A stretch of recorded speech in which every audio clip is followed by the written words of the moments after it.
Hello everyone, this is Chirag from Journeyfy overseas. क्या आप further studies के लिए कनाडा जाने की प्लानिंग में हैं? तो इस वीडियो में हम आपको बताने वाले हैं वो सब चीज़ें जो आपके लिए जाननी ज़रूरी है अगर आप प्लानिंग कर रहे हैं कनाडा स्टडीज़ के लिए। अगर आप इस चैनल में फर्स्ट टाइम विजिट कर रहे हैं तो हमारे चैनल को सब्सक्राइब करना ना भूलें। तो दोस्तों, अगर आप कनाडा स्टडीज़ के लिए जाने के प्लानिंग में हैं तो कुछ चीज़ें हैं जो आपके लिए जाननी बहुत ज़रूरी है, जो हम इस वीडियो में आपको बताने वाले हैं।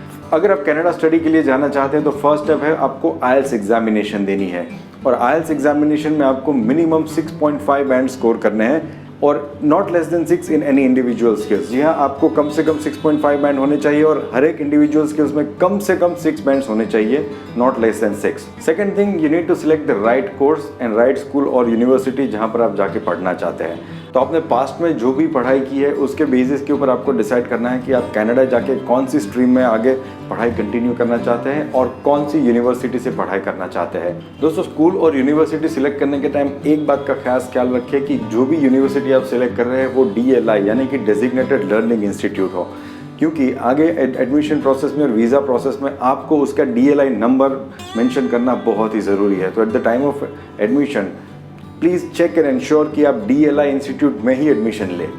Next thing is you need to see कि आप कौन सा कोर्स करना चाहते हैं। क्या आप अंडर ग्रेजुएशन के लिए जाना चाहते हैं या फिर डिप्लोमा के लिए जाना चाहते हैं, ग्रेजुएशन के लिए, पोस्ट ग्रेजुएशन के लिए, मास्टर्स के लिए या फिर डॉक्टरेट के लिए। ये सब कोर्सेज के ऑप्शंस कनाडा में अवेलेबल है। Based on your past qualification you need to decide कि आप कौन सा कोर्स वहाँ पे जाके करना चाहते हैं। If you are 10th pass you can opt for undergraduation और diploma. If you are 12th pass you can opt for diploma और ग्रेजुएशन। अगर आप ग्रेजुएट हैं तो आप पोस्ट ग्रेजुएट या फिर मास्टर्स या फिर डिप्लोमा कर सकते हैं। And if you are masters then you can opt for PhD और doctorate level programs over there. So once you selected the university course and level of education, you need to decide कि आप कौन से intake में वहाँ पर जाना चाहेंगे। There are 3 intakes, यानी कि साल में 3 इंटेक होते हैं। फर्स्ट इज विंटर इंटेक जो कि जनवरी में होता है, सेकंड इज स्प्रिंग इंटेक जो कि मई मंथ में होता है, and last is fall intake जो कि सितंबर में होता है। सो आपको डिसाइड करना है कि आप कौन से इंटेक में जाना चाहेंगे। Next is how to get admission in Canadian university. So एक बार आपने यूनिवर्सिटी सिलेक्ट कर ली, कोर्स सिलेक्ट कर लिया, इंटेक सिलेक्ट कर लिया, now what is the process? The next process is you need to apply for admission in that university. There is certain process for application in which you need to apply in that university. आपको वहाँ पर आपके सारे documents submit कराने होंगे with IELTS। तो अगर आपको इस यूनिवर्सिटी में एडमिशन मिलता है तो आपको वहाँ से एक ऑफर लेटर इशू किया जाएगा। Once you receive the offer letter from the university you need to pay the minimum admission fees, और जैसे ही आप एडमिशन फीस पे करते हैं आपको यूनिवर्सिटी से LOA मतलब लेटर ऑफ एक्सेप्टेंस इशू हो जाएगा। Now this letter of acceptance LOA shows that your admission with that university is confirmed. Once you get LOA you need to apply for visa, और visa apply करने के लिए आपको कुछ और documents की ज़रूरत पड़ेगी, जैसे कि first is GIC which means guaranteed investment certificate. To know more information about GIC there is another video for which you can see the link above. आप उसके ऊपर क्लिक करके GIC की सारी डिटेल्स देख सकते हैं कि GIC क्या है and how to get GIC। Next is you need to prove that you are physically fit to go in Canada and study over there. To prove that आपको कैनेडियन गवर्नमेंट डेजिग्नेटेड हॉस्पिटल से आपका medical checkup कराना है, और वो checkup की report जो है वो भी आपको वीज़ा डॉक्यूमेंट में साथ में रखनी है। Third thing is police clearance. आपको अपने एरिया का जो पुलिस स्टेशन है वहाँ से या फिर PSK मीन्स पासपोर्ट सेवा केंद्र के थ्रू अपना पुलिस वेरिफिकेशन कराना है to prove that there is no legal suit or any kind of criminal record against you.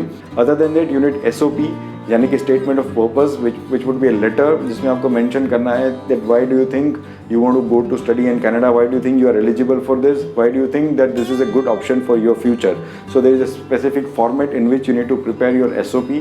Other than SOP you need LOR which means letter of recommendation, यानी कि आपने जहाँ से भी आपकी लास्ट पढ़ाई कंप्लीट की है, चाहे वो स्कूल हो या कॉलेज हो, तो उस स्कूल या कॉलेज के प्रिंसिपल या HOD से आपको एक अपने लिए रिकमेंडेशन लेटर लिखवाना है जो आपको साथ में सबमिट करना होगा। If you any kind of work experience यानी कि आप कुछ साल जॉब करने के बाद कनाडा स्टडी के लिए जाते हैं तो आपको सेम LOR अपने एम्प्लॉयर से भी लेना है। Once all this documents are ready you need to apply for visa. To apply for visa you need to prepare the set of documents, specific files, जिसमें सबसे पहले आपका LOA आएगा, उसके बाद आपका SOP, your LOR, your medical report, your police clearance report, उसके बाद आपका passport, your photograph and your proof of fund in the form of bank statement और IT रिटर्न्स। ये सारे डॉक्यूमेंट्स प्रिपेयर करके आपको वीज़ा के लिए अप्लाई करना है। Now again there are 2 categories of visa, one is SDS and one is non SDS। To know exactly what is SDS and what is non SDS, please watch our another video जिसमें हमने detail में explain किया है कि SDS visa क्या है और non SDS visa क्या है and for which category you are eligible for, वो चेक करिए और उसके accordingly apply for the visa. Once you apply for visa it will take another 20 to 25 days to get the visa. Once you get the visa, you are ready to fly to Canada. Depending on the date of intake, आप अपने tickets book करवा लीजिए and go to Canada. But please ensure कि आपकी जो भी session start होने की डेट है उससे 1 हफ्ता या 10 दिन एडवांस आप कनाडा में पहुंच जाएं, so that you get sufficient time to settle over there. आप अच्छा सा अकोमोडेशन ढूंढ सके, आप वहाँ पे नए दोस्त बना सके, लोगों से जान पहचान कर सके, so that once your college starts you already start feeling comfortable over there. So that's all about studying in Canada. If you need any further information, any clarification or any more detail, feel free to contact us anytime. आप हमें contact करने के लिए नीचे comment कर सकते हैं या फिर हमें फ़ोन या email के थ्रू भी contact कर सकते हैं, जिसके लिए पूरी details description में mention है. Thank you very much guys for watching this video and please don't forget to subscribe to our channel.